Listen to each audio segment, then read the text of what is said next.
Matko, vrati se!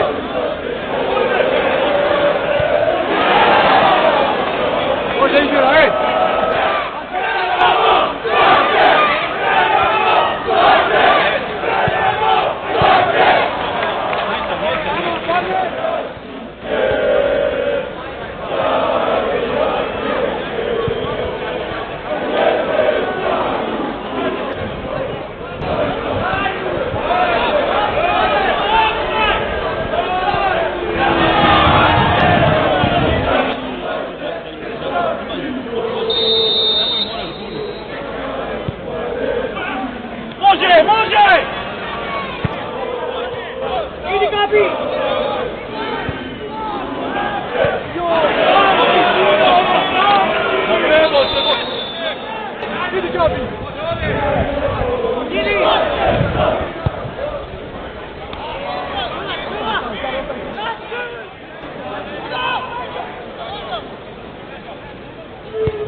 Dobro, znali smo da će biti teška utakmica, prvu utakmicu tamo nismo uspjeli iskoristiti svoje šanse, pokazali smo da smo bolja ekipa, zabili gol u prvom poluvremenu i mi imamo to priveli kraju.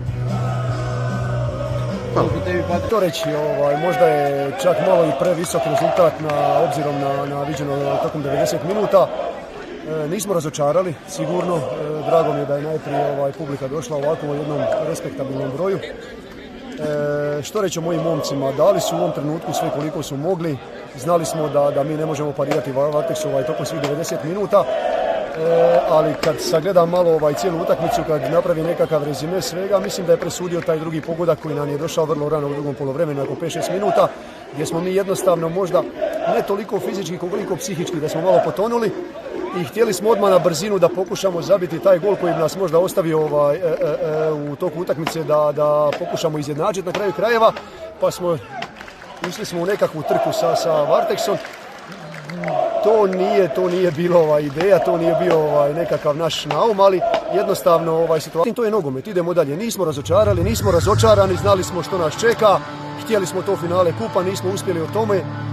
Još jedan put čestitke mojim momcima na svemu učinjenom tokom ove cijele sezone, na osvojenom na prvom mjestu u našoj županijskoj ligi.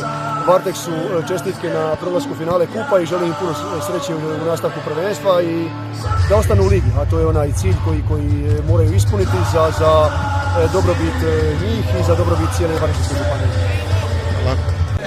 Kad se pobjedi, onda zaboravljaš neke stvari koje ti ne nose bodove u ligi. Mi smo danas imali utakmicu u kojoj nismo smjeli kiksati. Mislim da prvo poluvreme nismo bili dobri jer smo se mučili, jer smo dozvolili previše prostora i vremena ekipi Bednje, a s druge strane nismo odradili ono što smo trebali. Ja sam očekivao da budemo prije riješili te stvari, jer razlika u ekipama je velika, ali dok im ti daš da te se približi, dok im daš vremena, prostora, onda se to zbližava.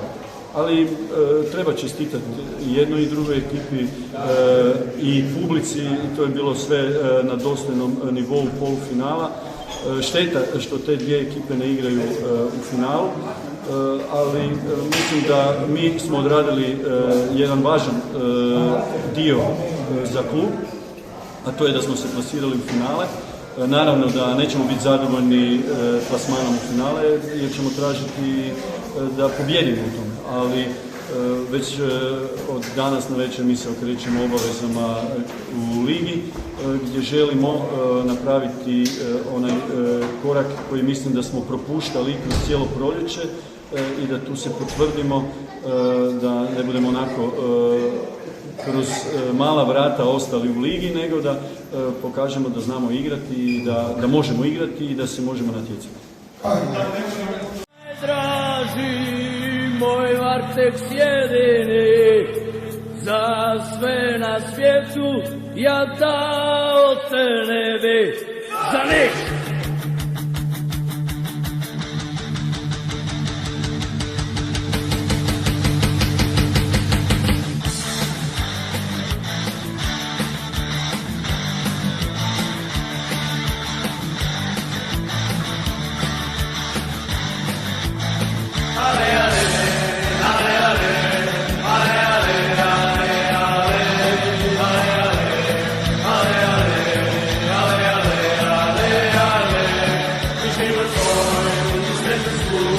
Ja ostavit ću Varteksu, jer Varteks je šampion.